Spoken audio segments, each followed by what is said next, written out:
मोर नाम विनेश आचार्य। मोर गाँव ना अंतरपड़ा। मु भुवनेश्वर रही एक सरकारी संस्था काम करे। किछि दिन पाई मो ऑफिस रु छुट्टी नहीं मो गाँ को जीवाकू बाहरिली।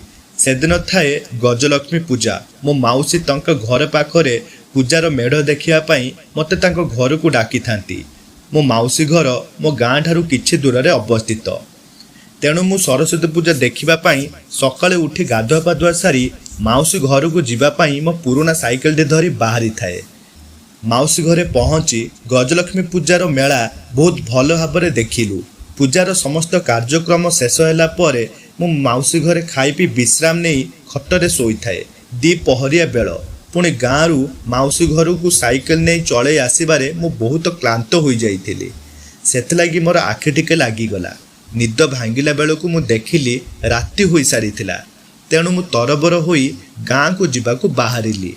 राति हो जाइथिबारु मो माउसी मते सकाळु जीवाकू कहिले, किंतु मु तांकर कोनोसी भी गुटिए कथा सुनिलिनी। सांगे सांगे मो पुराना साइकेल टी धरी गाँ आड़ू को चलिली, कारण परदिन मते भुवनेश्वर को फेरिबार थिला। किछि बाट साइकेल चले आसीबा परे पड़िला जंगल रास्ता। एही जंगल रास्ताटी मो गाँ आड़ू को जाइछि। अंधार किटिमिटी एवं चारिआडे सुनसान। मते टिके टिके भय भी लागुथाए। जंगल बाटरे किछि दूर आसवा परे मु देखिली गुटे ब्राह्मणर मंत्रर शब्द शुभुथिला। सेही शब्द को अनुसरण करी मु आगु को चलिली। हठात मु देखिली आगरे गुटे ब्राह्मण रास्ता पाखरे मते अनाई छिड़ा होइथिला। सांगरे गुटे मु टॉर्च भी धरी आनी थाए। तेणु मु टॉर्च मारी से ब्राह्मण को स्पष्ट भाव टॉर्च आलोकरे देखि पारुथिली। मु से ब्राह्मण पाखु जाई पचारिली, नना आपण एठारे कौन करुछंती?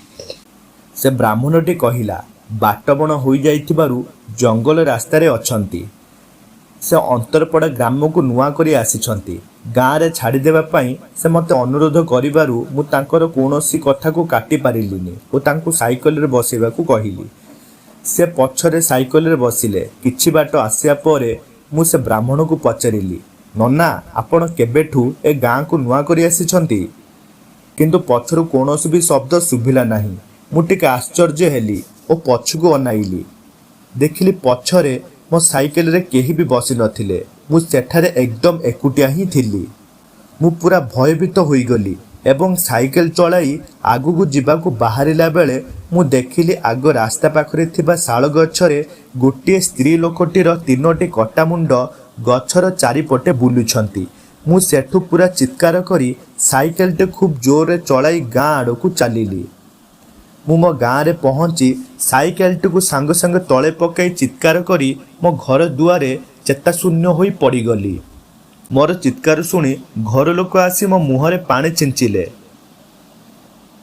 मु चेतारू उठिबा परे सबु कथा कहिली। मोर बापा कहिले, आजुकू प्राय 2 वर्ष तले गुटिए ब्राह्मण तार झियो ए गाँ को नुआ करी आसीथिले। दिने ब्राह्मणटी एही गजलक्ष्मी पूजा दिन तार पूजा काम सब सारी जे जंगल रास्ता दे घर को फेरुथिबा समय रे सेही जंगल रास्ता रे तार झियोर मृत शरीर पड़िथिबार देखि सेहीठी तार हठात हृदघात रे प्राण त्याग होईगला। किंतु ए पर्यंत किछि जଣା पड़िलानी जे से ब्राह्मण झियोर मृत्यु किपरि हेला।